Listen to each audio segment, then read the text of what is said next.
Hello, this is my experience from Kiddie Coders. So far, I have really enjoyed being at the school because of the kind staff and excellent learning. If you are ever stuck on anything, the teachers are always here to help. During my time learning with them, I have learned the basic aspects of Python programming. I have become confident in creating games and quizzes. As a person joining, I would like to say that you'll really enjoy your time here and that you'll gain lots of new knowledge. This is the first one, and it creates a block that moves. This is the code.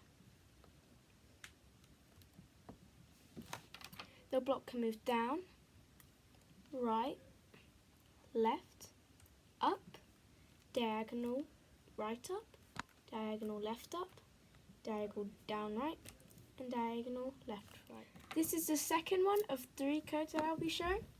Here's the code. And this creates a countdown in space with a background picture. Let me run it. And here you can see that it says time gone before asteroid hits, time left before asteroid hits, and it has a countdown.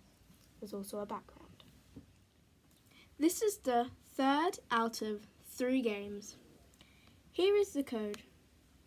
This creates a Halloween themed snake game with a background and music.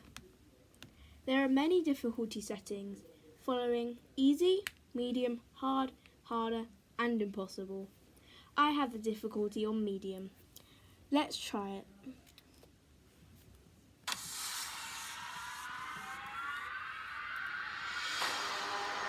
said he wasn't real. They said he wouldn't come back. There you go. Thank you for watching my experience with Kiddie Coders. Have a Merry Christmas.